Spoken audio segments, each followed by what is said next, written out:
My name is Myra Wells, and I'm 28 years old. 6 months ago, I flew from Los Angeles to Boston for my sister Victoria's big day. When I arrived at the venue and said my name, the staff looked confused. They flipped through the guest list once, twice, then looked up at me with pity. "I'm sorry, ma'am, your name is not here." I called my sister to ask. She sneered through the phone. "You really think you'd be invited?" So I left quietly. I placed a gift on the table, just a small silver box. Hours later, when Victoria opened it in front of 400 guests, she saw what was inside, and she hasn't stopped calling since. But I never answered. Before I tell you what was in that box, please take a moment to like and subscribe, but only if you genuinely enjoy this story. Drop a comment telling me where you're watching from and what time it is there. To understand why that gift destroyed everything my sister built, I need to take you back to when I first realized I was never really part of this family. I grew up in a 3-story colonial house in Beacon Hill, Boston. From the outside, we looked like the perfect family, wealthy, respected. The kind of people who summered on Martha's Vineyard and donated to the right charities. But inside those walls, there were 2 daughters, and only one who mattered.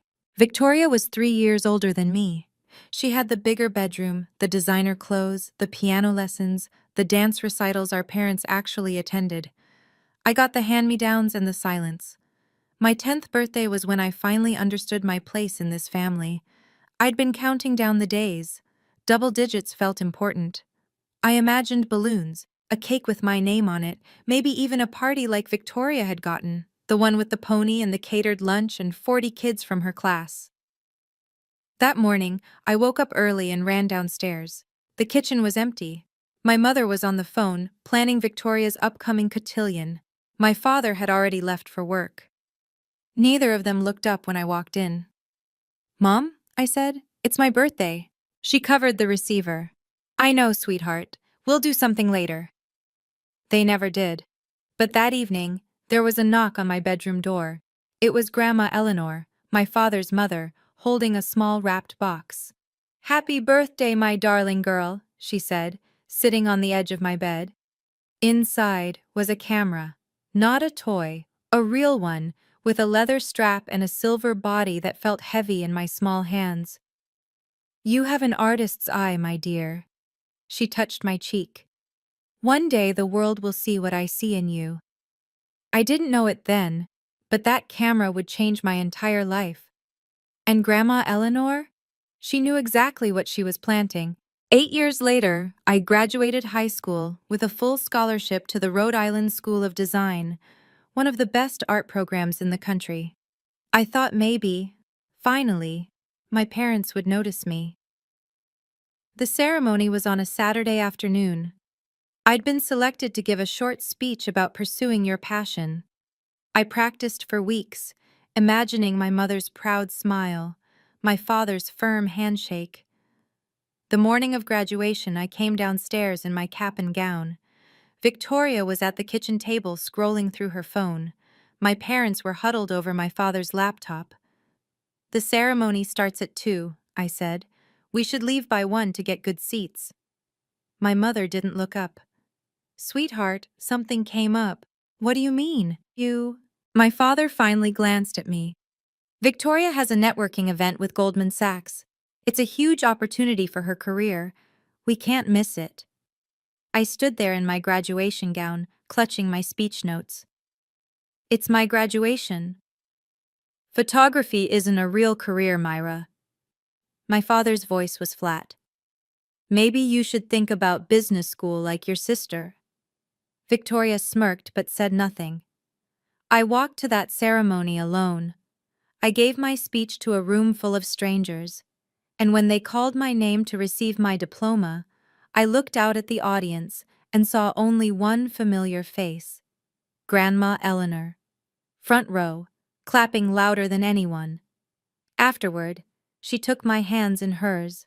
"Remember, sweetheart," she whispered, "the greatest treasures aren't always the ones people fight over. Sometimes they're the ones quietly passed on." I didn't understand what she meant. Not then. But I would. Years later, Standing outside my sister's wedding with a silver box in my hands, I would understand everything.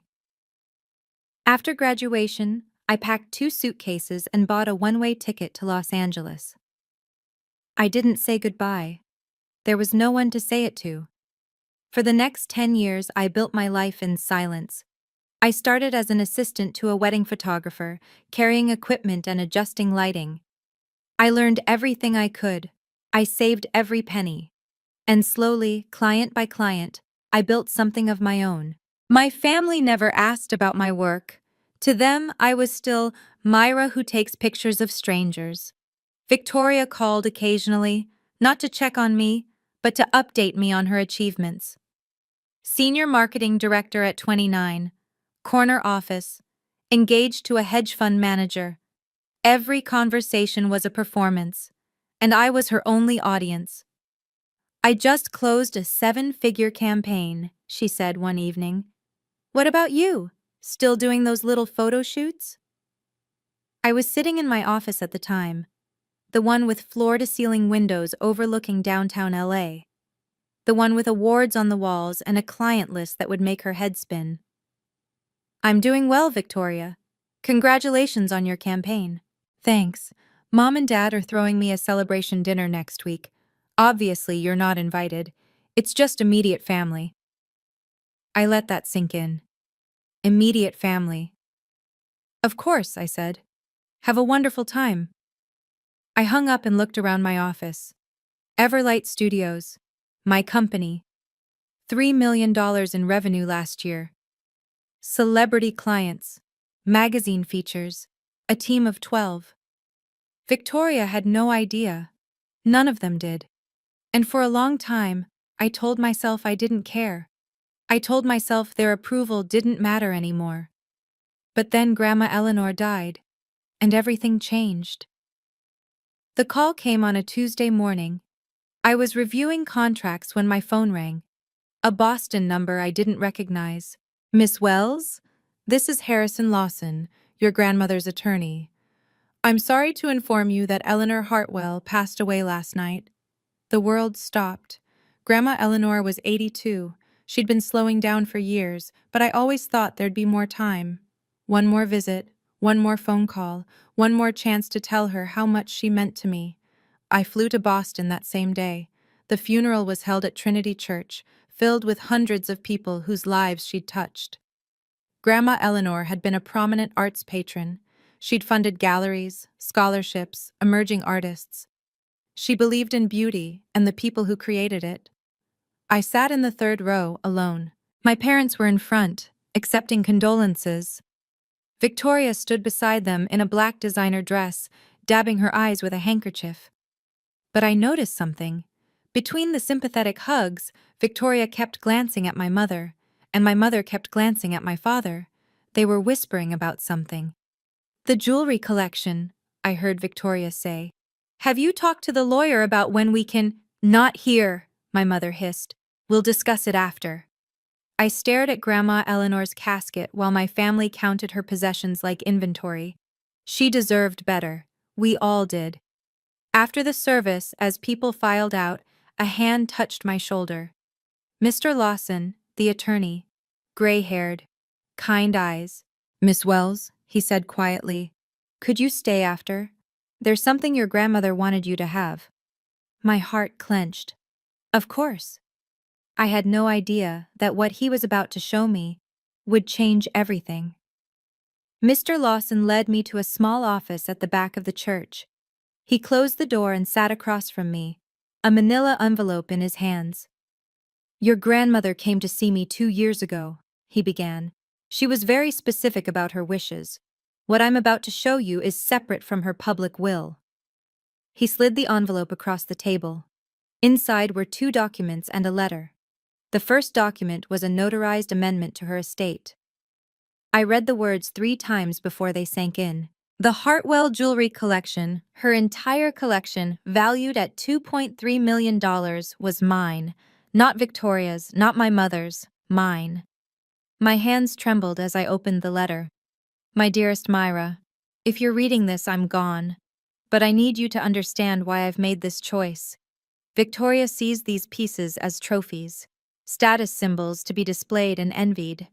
But you, my darling girl, you see their history, their meaning.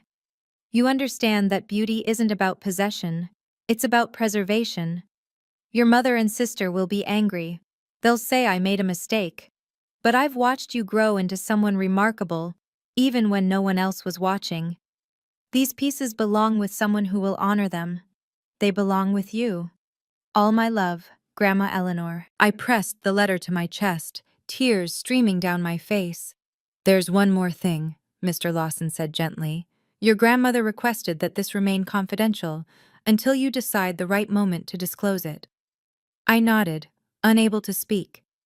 I tucked the documents into my bag and walked out of that church with a secret that would sit in my heart for 6 months. I didn't know then that I'd be using it at my sister's wedding. 3 months after the funeral, I heard the news. Victoria was engaged. Marcus Thornton, old money from Connecticut. His family owned half the commercial real estate in New England. It was the kind of match my parents had always dreamed of. Wealth marrying wealth, status cementing status. The wedding would be at the Grand Belmont Hotel in Boston. 400 guests, a 6-figure budget, every detail planned to perfection. I waited for my invitation. Weeks passed. Nothing. I checked my mail every day. I refreshed my email constantly. I told myself there must be a delay, that surely my own sister wouldn't. Finally, I called my mother. Mom, I haven't received my invitation to Victoria's wedding yet. Should I RSVP directly to her, or? There was a long pause. Myra. My mother's voice was careful. Victoria wanted me to talk to you about that. My stomach dropped. It's just, the wedding is very intimate. Victoria felt it would be better if you didn't attend. Intimate, I almost laughed. I saw on her Instagram that there are 400 guests. Another pause. You know how you can be at these events. Awkward. We don't want anything to distract from Victoria's day. I sat in silence, the phone pressed to my ear. I see, I said finally. Thank you for letting me know, Mom. I hung up. That night, I scrolled through Victoria's social media. Photos of her dress fitting, her engagement party, her registry at Tiffany's, comments from hundreds of people congratulating her, 400 guests, but not a single seat for her own sister. I stared at my phone for a long time, and then I made my decision. Now I need to ask you something. If you were in my shoes, if your own family banned you from your sister's wedding and lied about it being intimate, what would you do? Would you show up anyway? Would you walk away forever? Would you do something else entirely?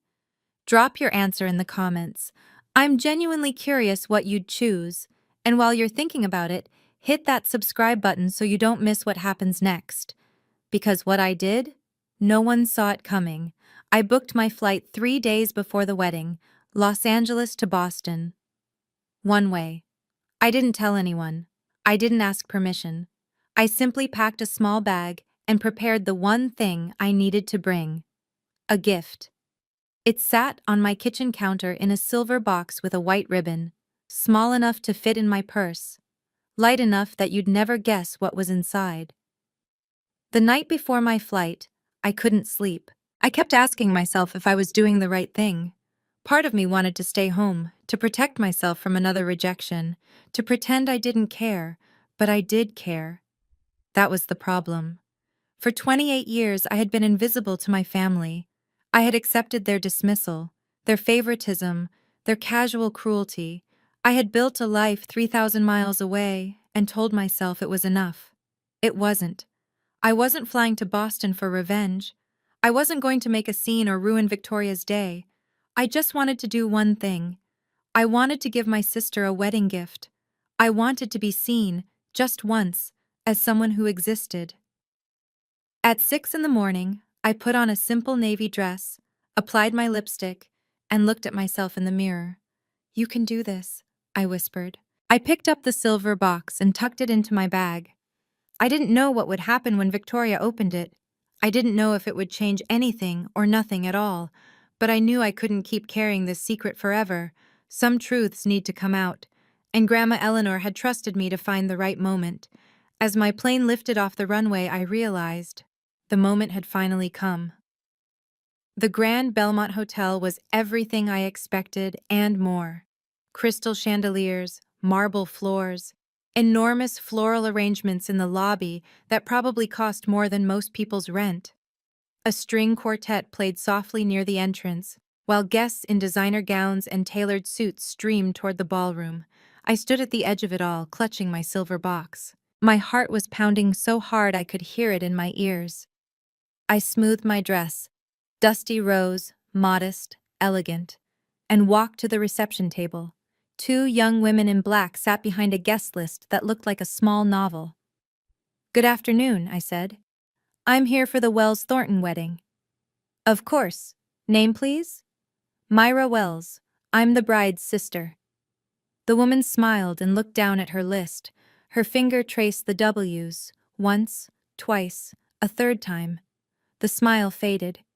"I'm sorry, ma'am, your name isn't on the list." "Could you check again?" "Wells." She flipped through several pages. The other receptionist leaned over to help. "There's a Harold Wells," she said, "a Patricia Wells, a Victoria Wells, soon to be Thornton, but—" She looked up at me with something like pity. "No, Myra." The ballroom doors were open behind them. I could see white tablecloths, towering centerpieces, hundreds of people laughing and drinking champagne. 400 guests, but my name wasn't on the list. The receptionist shifted uncomfortably. "Ma'am, is there someone I could call for you?" "No," I said quietly. "That's all right. I'll handle it myself." I stepped away from the table and pulled out my phone. My hands were steady as I dialed Victoria's number. It rang once, twice, and then my sister answered. "Hello?" Victoria's voice was sharp, impatient. Behind her, I could hear the buzz of the cocktail hour, glasses clinking, music playing, laughter. "Victoria, it's Myra." A pause, then a sigh. "What do you want? I'm kind of busy." "I'm at the hotel. My name isn't on the guest list." Silence. I waited. "I know," she finally said. "That's because you weren't invited." Even though I'd expected it, the words still landed like a slap. "I'm your sister." "And?" Victoria laughed, a cold, brittle sound. "You really think you'd be invited? This wedding is for people who matter, Myra. Important people, not someone who takes pictures for a living." I closed my eyes.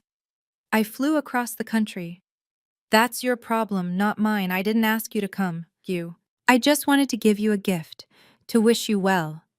"A gift?" She snorted. "What could you possibly give me that I don't already have? Let me guess. A homemade photo album? A coupon for a free portrait session?" I said nothing. "Let me make this clear," Victoria continued. "No one wants you here. Not Mom, not Dad, and definitely not me. You've always been an embarrassment to this family. Go home, Myra. Go back to your little life in California and stop pretending you belong in mine." I stood in the hotel lobby, surrounded by strangers, and let her words wash over me. I could have fought back. I could have yelled, cried, begged, but I didn't. "I understand," I said. My voice was calm, even. "I'll leave your gift at the reception table." "Fine, whatever, don't cause a scene." She hung up. I stared at my phone for a moment. Then I smiled, because I knew exactly what was in that box, and I knew exactly when she'd open it. The gift table was a masterpiece of excess. Hundreds of wrapped boxes in every size: Tiffany blue, Hermes orange, glossy white with golden bows, crystal decanters, silver frames, envelopes that undoubtedly contained checks with many zeros. I walked toward it slowly, my silver box in hand. The receptionist who had turned me away watched from her post. Her expression was uncertain, sympathetic maybe, or just confused by the woman who'd been rejected but hadn't left. I found an empty spot near the edge of the table and set my gift down. It looked small among the grandeur, humble, easy to overlook, easy. I pulled a card from my purse and tucked it under the ribbon. To Victoria, from your sister Myra. Ma'am? I turned. The receptionist had approached, her voice gentle. Are you sure you don't want to stay? I could try to speak with the wedding coordinator, maybe. No, thank you. I gave her a small smile. Some gifts speak louder when the giver is absent.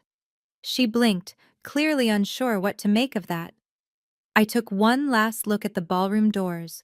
Somewhere inside, my family was celebrating. My mother was probably complimenting Victoria's dress. My father was probably shaking hands with important people. And Victoria was probably glowing, basking in the attention she'd always craved. None of them were thinking about me. That was fine. They would be thinking about me soon enough. I turned and walked through the lobby, past the chandeliers and the string quartet, and the beautiful people in their beautiful clothes. I didn't look back. Outside, the autumn air was crisp and clean. I took a deep breath, pulled out my phone, and booked the next flight to Los Angeles. As my taxi pulled away from the Grand Belmont, I smiled. The reception would start any minute now, and soon Victoria would reach for my gift. But before I tell you what happened next, I need to take you back 2 months. Back to the moment when fate, or perhaps Grandma Eleanor's spirit, decided to play one final card. It was a Wednesday afternoon. I was at my desk, reviewing invoices, when my assistant knocked on my door. Myra, you have a call. Someone named Caroline Ashford? My heart skipped. Caroline Ashford was a legend in the wedding industry, owner of Ashford Events, the most exclusive wedding planning agency on the East Coast. She'd coordinated ceremonies for senators, celebrities, old money dynasties. She'd also been Grandma Eleanor's closest friend. I picked up the phone. Mrs. Ashford, it's been a long time. Too long, my dear. Her voice was warm, familiar. Eleanor spoke of you constantly, you know. She was so proud of what you've built. My throat tightened. Thank you. I'm calling because I have a bride in Boston who needs a photographer, very particular, very demanding. She wants the best, and I told her Everlight Studios is the best. I appreciate the referral. There's one thing you should know. Caroline paused. The bride is your sister. I sat very still. Victoria signed the contract last week, Caroline continued. She has no idea you own the company. She just saw our portfolio and fell in love with the work. You knew, and you still recommended us? Your grandmother would have wanted this, Myra. She always said the truth finds its own way out. Caroline's voice softened. The contract is already signed. $15,000, non-refundable deposit. Whether you show up personally is entirely your choice. I stared out my window at the Los Angeles skyline. My sister had hired me. She'd signed a contract with the company she didn't know I owned. And she had no idea. There was something else Victoria didn't know. 1 month before the wedding, she'd hosted a bridal brunch. I heard about it through Caroline, who heard about it through the Boston social circuit. 30 women, a private room at the Four Seasons, champagne and crustless sandwiches, and Victoria holding court like a queen. The topic of conversation? The Hartwell jewelry collection. Grandma's pearls will be my something old, Victoria had announced to the room. The collection is worth over $2 million. It's been in our family for generations. How wonderful that it's going to you, someone said. Well, obviously. Victoria had smiled. I was always Grandma's favorite. She knew I would appreciate those pieces properly, not like my sister, who wouldn't know a Cartier from a costume piece. My mother had nodded along, sipping her mimosa. Your grandmother would want you to have them, sweetheart. You were always the one she was proudest of. What neither of them knew, the collection was already mine. It had been mine for 6 months. Victoria had contacted Mr. Lawson multiple times, trying to claim the jewelry before the wedding. He'd politely deflected, citing ongoing estate matters. She assumed it was just paperwork delays. She'd even commissioned a custom display case for her dressing room, ready to receive her inheritance. She'd told Marcus's family about the collection, old money impressed by old jewels. She'd told her friends. She'd probably already planned which magazines to show them to. And all of it was built on a lie she didn't know she was telling. She believed she was entitled to those pieces. She believed Grandma Eleanor had loved her best. She was about to find out how wrong she was. And 400 of Boston's finest would be watching when she did. Now, back to the present. My taxi dropped me at Logan Airport just as the sun was setting over Boston Harbor. The reception would be starting soon. Dinner service, toasts, the cutting of the cake. And at some point, according to our family's tradition, the bride would open gifts. I found a seat in the airline's VIP lounge and ordered a coffee. Through the floor-to-ceiling windows, I watched planes lift off into the orange sky. My phone sat on the table in front of me. Silent. No calls. No messages. Not yet. I thought about Grandma Eleanor. About the way she'd looked at me when no one else did. About the camera she'd given me when I was 10 years old. The one that had started everything. The greatest treasures aren't always the ones people fight over, she'd said. Sometimes they're the ones quietly passed on. I understood now. She'd known exactly what kind of woman Victoria would become. She'd known my parents would always choose my sister over me, and she'd made sure that when the moment came, I would have the truth on my side, not revenge, just truth. I sipped my coffee and checked my watch. 7:45. The cocktail hour would be over. Guests would be seated. The MC would be warming up the crowd, preparing to invite Victoria and Marcus to open a few special gifts before dessert. My silver box was waiting. Inside it, a copy of Grandma Eleanor's will, her letter to me, a photograph of us together at her favorite jewelry shop, and a single folded sheet of paper, a copy of the Everlight Studios contract, with my name clearly printed at the bottom. I smiled to myself. Any minute now, any minute, Victoria would reach for that box, and nothing would ever be the same. Let me tell you what was happening at the Grand Belmont while I sat in that airport lounge. The ballroom was magnificent. 100 tables draped in ivory linens, centerpieces of white roses and hydrangeas reaching toward the crystal chandeliers. A string orchestra playing softly as waiters in white gloves served the third course. 400 guests, Boston's elite, the Thorntons' extensive network, Victoria's carefully curated collection of impressive friends. And at the center of it all, my sister. She was radiant in her custom Vera Wang gown, diamonds sparkling at her throat and wrists. Marcus sat beside her, handsome and adoring, exactly the kind of husband she'd always said she deserved. My parents were at the head table, beaming. My mother kept dabbing at her eyes, overwhelmed with pride. My father shook hands with Marcus's father, two patriarchs sealing an alliance. Nobody mentioned my name. Nobody noticed the empty chair that should have been there. During the cocktail hour, Victoria had circulated through the room, accepting compliments and air kisses. When someone asked about the jewelry she was wearing, she'd leaned in conspiratorially. Just wait until you see Grandma's collection. I'm inheriting it, you know, over 2 million in heirloom pieces. I'll be wearing the pearls to the Met Gala next spring. Her guests had oohed and awed appropriately. Now, as dessert was being served, the MC took the microphone. Ladies and gentlemen, it's time for a special moment. Our beautiful bride and groom would like to open a few gifts before we cut the cake. Victoria clapped her hands in delight. Marcus smiled beside her. A table piled high with presents waited nearby. And sitting at the edge, almost hidden among the Tiffany boxes and Hermes packages, was a small silver box with a white ribbon. Victoria didn't notice it. Not yet. Victoria floated toward the gift table like a queen approaching her throne. "Let's see what treasures await," she announced, and the room laughed politely. She opened the first box, a crystal vase from Baccarat. The second, a set of sterling silver candlesticks. Each gift received a gracious smile and a murmur of appreciation. Then her hand landed on the silver box. She picked it up, glanced at the card, and let out a short laugh. "Oh, look," she said, loud enough for the nearby tables to hear. A gift from my sister, the one who couldn't even afford to show up properly. A few guests exchanged uncomfortable glances.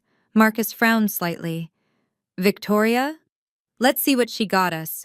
A homemade coupon, probably, or one of her little photographs. Victoria untied the ribbon, still smiling for the crowd. She lifted the lid. Inside was an envelope, thick and official-looking. Her smile flickered. She pulled out the papers, unfolding them slowly. The first was a legal document covered in stamps and signatures. The second was a handwritten letter on cream stationery. The third was a photograph, an elderly woman and a young girl standing outside a jewelry shop. Victoria's eyes scanned the legal document. Her face went white, then red, then white again. What is it? Marcus asked, leaning over. Victoria didn't answer. Her hands were trembling. The letter slipped from her fingers and drifted to the floor. At a nearby table, Patricia noticed something was wrong. She stood up. Victoria? Sweetheart? Victoria looked up from the papers, her face a mask of shock and disbelief. This can't be real, she whispered. This can't. Grandma loved me. She would never. She stopped. 400 guests stared at her in silence. And sitting at the bottom of that silver box was one more piece of paper she hadn't unfolded yet. My mother reached the head table in seconds. What is it? What's wrong? Victoria thrust the papers at her with shaking hands. Patricia's eyes scanned the document, the notarized signature, the legal seal, the words that declared the Hartwell Jewelry Collection the sole property of Myra Eleanor Wells. The color drained from my mother's face. This has to be a mistake. It's not a mistake, Victoria's voice cracked. It's dated 2 years ago, before Grandma even got sick. Whispers began to ripple through the ballroom. The guests closest to the head table had seen enough. The bride's stricken expression, the papers trembling in her hands. Isn't that the jewelry she was telling us about earlier? Someone murmured. The $2 million collection? She said it was hers. Victoria heard them, her face twisted. This is fake! She held up the papers like evidence of a crime. My sister forged this. She's always been jealous of me. My father appeared beside my mother, his expression grim. Let me see that. He read the document. Then he picked up the letter from the floor. Grandma Eleanor's handwritten explanation. Victoria sees these pieces as trophies. Myra sees them as memories. I know who will honor my legacy. His jaw tightened. Harold? My mother's voice was thin. Tell me this isn't real. But my father didn't answer. He recognized his mother's handwriting. He knew her signature. He understood, perhaps for the first time, what Eleanor had seen in both her granddaughters, and what she'd chosen. This can't be happening! Victoria snatched the letter back, tears streaming down her face. Not today! Not at my wedding! Marcus stood frozen beside her, watching his bride unravel in front of 400 witnesses. He looked lost. He looked like a man who was just beginning to realize he didn't know his fiancée at all. Wait! Marcus's voice cut through Victoria's sobs. He was staring at the silver box. There's something else in there. Victoria looked down. At the bottom of the box, half hidden by tissue paper, was another folded document. She pulled it out with trembling fingers. It was a contract, a photography contract. The header read, Everlight Studios, Wedding Services Agreement. Victoria's eyes dropped to the signature page. Client, Victoria Wells. Owner-proprietor, Myra Wells. Amount paid, $15,000, non-refundable. She stared at it. No.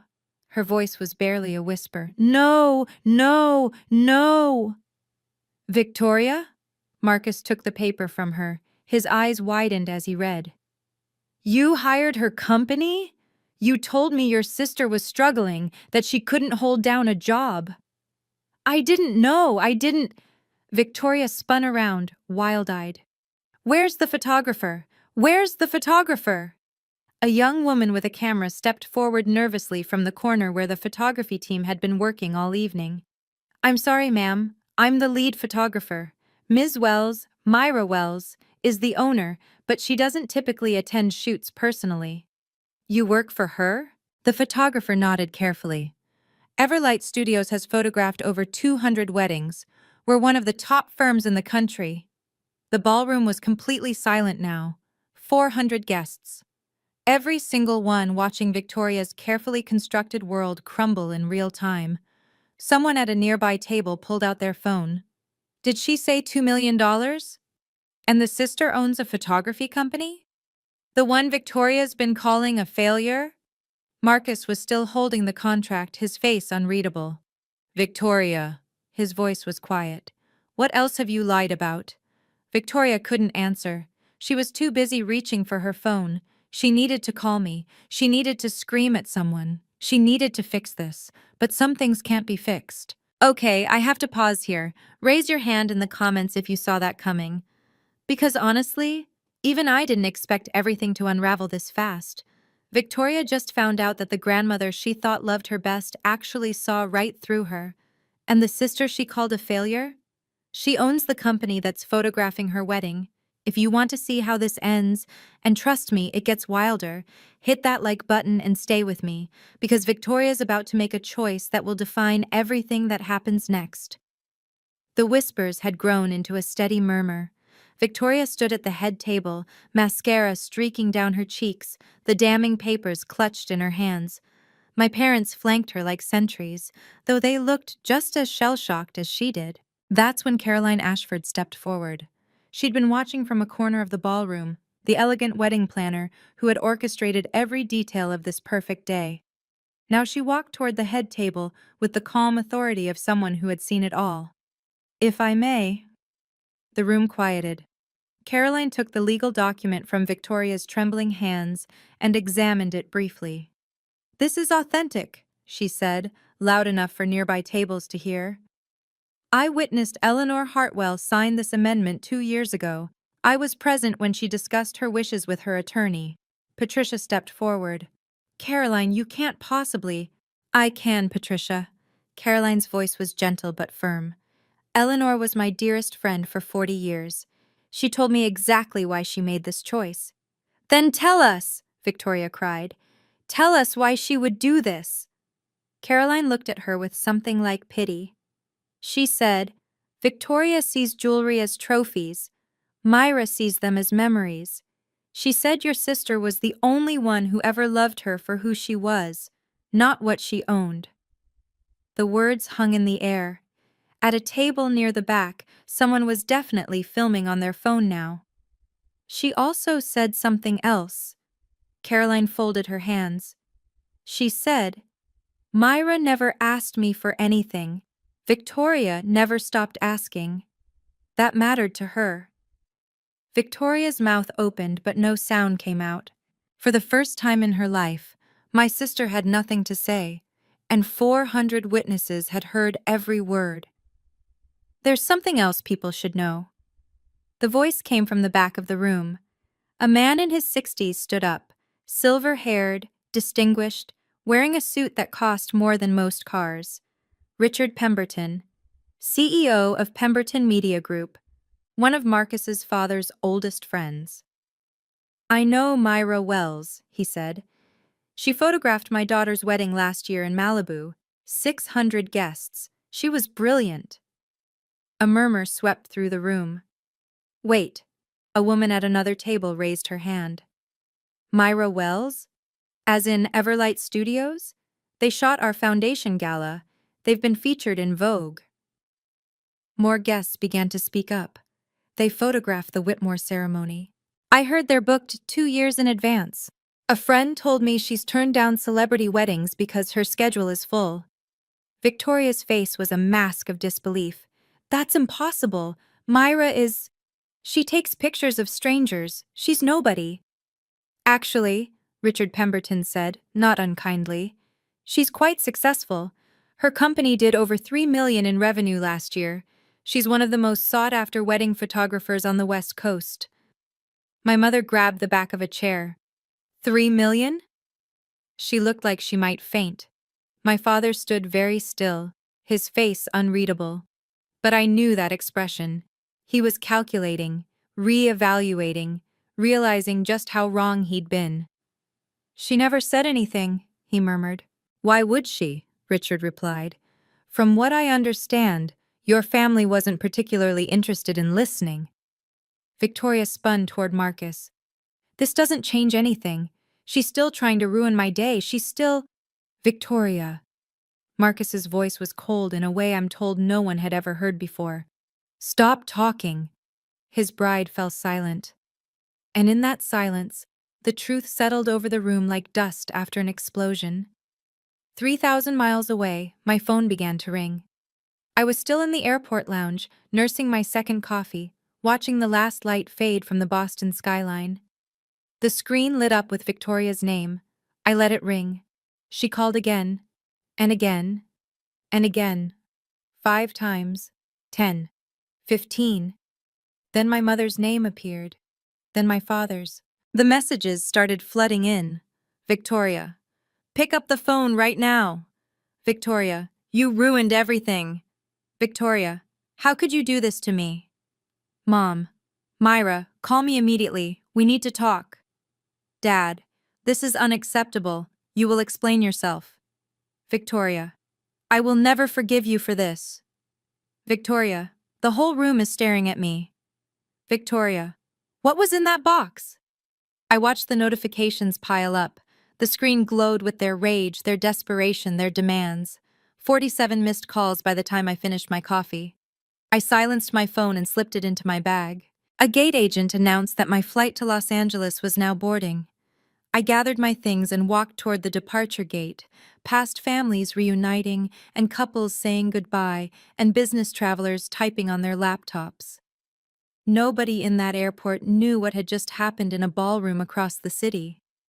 Nobody knew that a family was fracturing in real time, that a bride was crying in front of 400 guests, that a truth hidden for years had finally clawed its way into the light. I handed my boarding pass to the agent and walked down the jetway. But just before I turned off my phone, one more message arrived. Not from Victoria, not from my parents, from Marcus. And what he said made me pause. "Marcus. Myra, this is Marcus Thornton. I'm sorry to contact you like this. I got your number from the Everlight contract." I stood in the airplane doorway, passengers streaming past me, and read his words. "Marcus, I need to understand what happened tonight. Victoria is inconsolable, but she won't explain anything. She just keeps saying you betrayed her." Another message appeared. "Marcus, she told me you were mentally unstable, that you had issues and couldn't hold down a job, that your family had to cut you off for your own good." My chest tightened. "Marcus, I believed her. I never questioned it. I never tried to meet you or hear your side. I'm realizing now that was a mistake." A flight attendant touched my arm. "Ma'am, we need you to take your seat." I nodded and walked to my row, still reading. Marcus. The reception ended early. Half the guests left after Caroline spoke. "My parents are asking questions I don't have answers to. I don't know what to believe anymore." I buckled my seatbelt as the final message came through. "Marcus, I'm not asking you to explain yourself. You don't owe me anything. But I wanted you to know. I'm sorry. For whatever part I played in this. For believing her without question." I stared at the screen for a long moment. Then I typed back. "Me. Thank you for reaching out, Marcus. I have no ill feelings toward you. Whatever you decide about your relationship, I hope you find clarity." His reply came almost instantly. "Marcus, the wedding's over, but I don't know if the marriage will be. I need time to think about everything." I turned off my phone as the plane pushed back from the gate. Time. That was the one thing none of us could get back. The flight back to Los Angeles was quiet. I sat in my window seat, watching the lights of Boston shrink below me, thinking about Marcus's message, about Victoria's screams frozen in text, about my parents' demands that I explain myself. The thing is, I didn't have anything to explain. I hadn't forged those documents. I hadn't tricked Victoria into hiring my company. I hadn't done anything except deliver the truth that Grandma Eleanor had entrusted to me. The truth about the jewelry, the truth about who I had become, the truth that my family had refused to see for 28 years. Somewhere over Pennsylvania, I made a decision. I would not call Victoria back. I would not answer my parents' demands. I would not apologize or defend myself or beg to be understood. For my entire life, I had accepted their dismissal. I had made myself small. I had hoped that if I was quiet enough, good enough, successful enough, they would finally notice me. But I was done hoping. As the plane crossed over the Rocky Mountains, I wrote a note on my phone. Not a message to send, just words for myself. I won't close the door on them, but I won't hold it open forever either. They have to choose to walk through. That was my new boundary. If Victoria wanted to apologize, really apologize, I would listen. If my parents wanted to know me, really know me, I would give them a chance. But I would not chase them anymore. I would not perform my worth for people who had never bothered to look. I put my phone away and closed my eyes. By the time we landed in Los Angeles, the sun was rising over the Pacific. It felt like the beginning of something, or maybe the end. Either way, I was ready. I didn't find out about the video until the next morning. My assistant, Jenna, was waiting when I walked into the Everlight Studios office. She had her phone in her hand, and an expression somewhere between amazement and concern. "Myra, you need to see this." She turned the screen toward me. A TikTok video, already at 2 million views and climbing.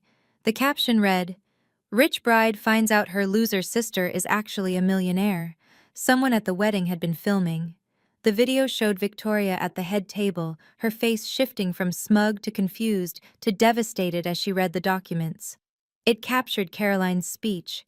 It captured the guests murmuring, Richard Pemberton's revelation about my company, Marcus's cold command for Victoria to stop talking. The comments were endless. The quiet ones are always the ones you underestimate. Grandma knew exactly who deserved that jewelry. This is the most satisfying thing I've ever seen. Victoria's whole life just got fact-checked in front of 400 people. I scrolled through thousands of reactions, strangers who had never met me, cheering for a woman they only knew from a 30-second clip. "Your name is trending," Jenna said quietly. Everlight Studios got 300 inquiries overnight. I sat down slowly. I hadn't wanted this. I hadn't filmed anything, posted anything, tried to go viral. I just wanted to be seen by my family. But now the whole world was seeing something. My phone buzzed. An email from a reporter at the Boston Globe. "Ms. Wells, we'd love to interview you about the viral wedding video." I deleted it. "Cancel my meetings today," I told Jenna. "I need some time to think." Because this wasn't over. This was just the beginning, and I had a feeling my family would be showing up soon. 3 days later, my mother appeared. I was in my office, reviewing proofs from a recent shoot, when my receptionist buzzed. "Ms. Wells? There's a woman here to see you. She says she's your mother." I closed my eyes for a moment. Then I stood and walked to the lobby. Patricia Wells stood near the entrance, looking utterly out of place. She was dressed in her usual Chanel, pearl earrings, silk blouse, perfectly coiffed hair, but her eyes were red-rimmed and uncertain. She stared at the reception desk, at the awards on the walls, at the framed magazine covers featuring Everlight Studios. "This is yours?" she said when she saw me. "All of this?" "Yes. You never told us. You never asked." She flinched. I led her to my office and closed the door. She sat in the chair across from my desk, her hands folded tightly in her lap. "I came to talk about what happened," I assumed. "You ruined your sister's wedding." Her voice cracked. "How could you do that to her?" "I wasn't at the wedding, Mom. I wasn't invited." "You know what I mean. That stunt with the gift." I leaned back in my chair. I gave her Grandma Eleanor's truth. The documents are real. The will is legal. Everything in that box was authentic. But why? Why humiliate her in front of everyone? I didn't humiliate her. She humiliated herself. I kept my voice steady. She spent months bragging about jewelry that was never hers. She lied to her fiancé about me. She told everyone I was a failure. My mother's face crumpled. Mom, I leaned forward. I spent 28 years being invisible to this family. I'm not asking for an apology. I'm just asking for honesty. She stared at me. And then, for the first time in my life, my mother actually looked at me. My mother's gaze traveled slowly around my office. The floor-to-ceiling windows overlooking downtown LA. The awards displayed on the shelves, industry recognitions, magazine features, a framed letter from a senator thanking me for documenting his daughter's wedding. The photographs on the walls, each one a testament to a career built in silence. Her eyes landed on a picture of me with Grandma Eleanor, taken at her 81st birthday. We were laughing about something, our heads tilted together, and then Patricia Wells began to cry. Not the delicate tears she produced at social events, real sobs, ugly and raw, shaking her whole body. "We failed you," she said between breaths. "I failed you." I didn't move. I didn't speak. I let her have the words. Victoria always demanded so much. She was loud about what she wanted, what she needed, and you were just quiet. You never complained, you never asked for anything. She wiped her face with trembling hands. I thought that meant you were fine. I thought you didn't need us.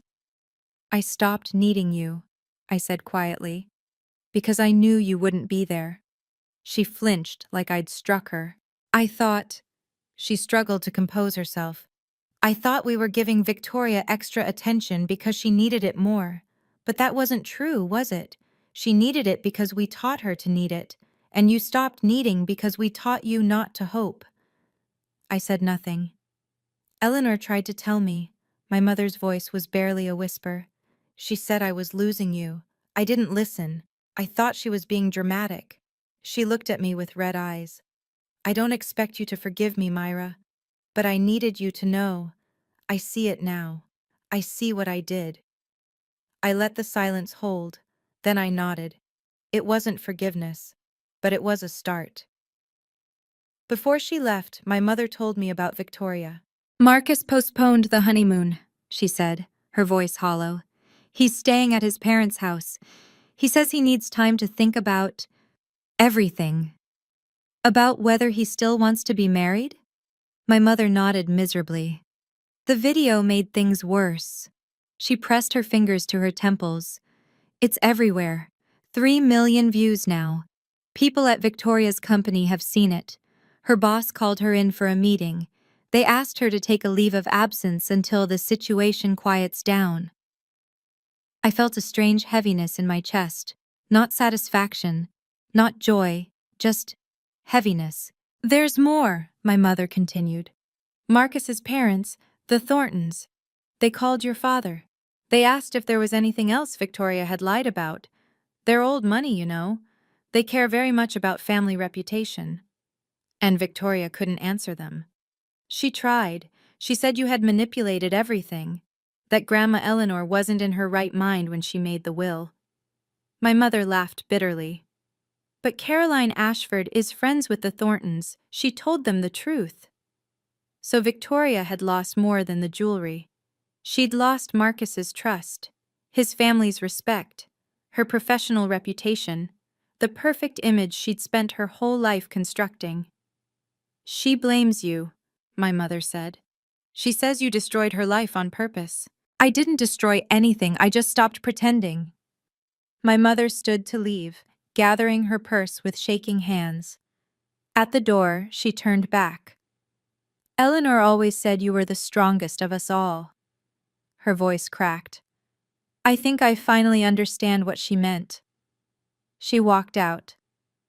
I sat alone in my office for a long time after that, watching the sun sink toward the Pacific. Strong wasn't how I felt, but I wasn't broken either. That evening, I stayed late at the office. The building was quiet.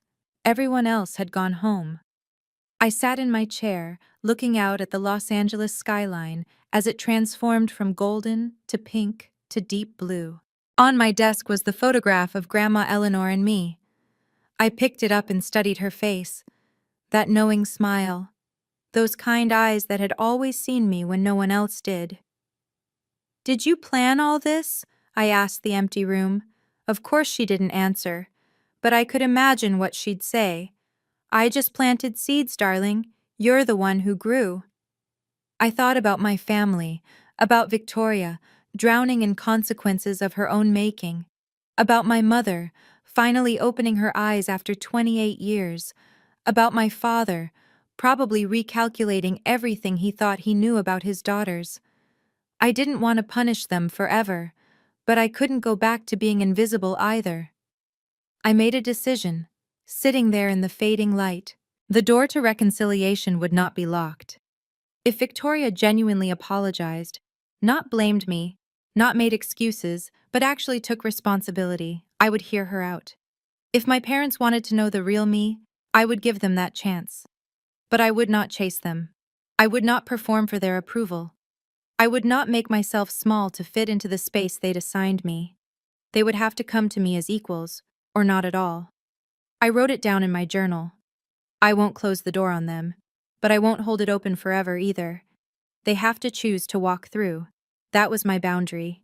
Clear, firm, unbreakable. For the first time in my life, I knew exactly what I deserved, and I wasn't willing to accept anything less.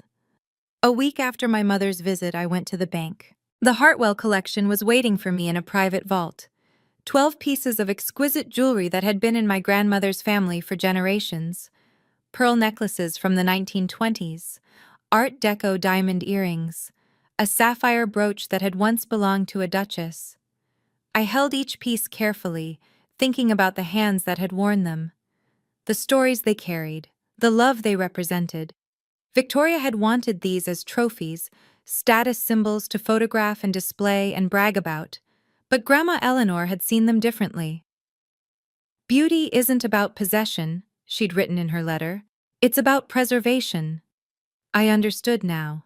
I arranged for the most historically significant pieces to be loaned to the Boston Museum of Fine Arts, where they would be displayed in the decorative arts wing with a plaque honoring Eleanor Hartwell's legacy. The rest I would keep safe. One day, if I had children, they would inherit them, along with the stories of where they came from and what they meant. As I was leaving the vault, the bank manager handed me a sealed envelope. "This was in the safe deposit box as well, Ms. Wells. We didn't notice it before." Inside was a short handwritten note. "My darling Myra, one more thing I didn't tell you. I left Victoria something too. A small pearl bracelet that was my mother's.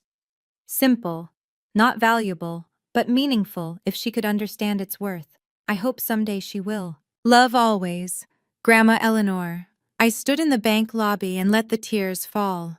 Even in death, my grandmother had hoped Victoria might change. Maybe she would. Maybe she wouldn't. Either way, I would honor Grandma Eleanor's memory the only way I knew how, by being the person she always believed I could be. 6 months have passed since Victoria's wedding. I'm still in Los Angeles, still running Everlight Studios, still building the life I created from nothing. The viral video eventually faded, as these things do. My name is no longer trending. The reporters stopped calling. But some things are different now. My mother calls once a week. Awkward, halting conversations at first, neither of us knowing what to say, but slowly, we're learning. She asks about my work. I tell her. She listens. It's a beginning. My father sent a letter, 3 pages, handwritten, apologizing for years of blindness. I haven't written back yet. I'm not sure what to say. But I'm thinking about it. Victoria and Marcus are in couples therapy. She called me last month, the first time since the wedding. She didn't apologize exactly, but she didn't attack either. She just said, "I'm trying to understand." Maybe that's all she can offer right now. Maybe someday it will be more. I've learned something through all of this.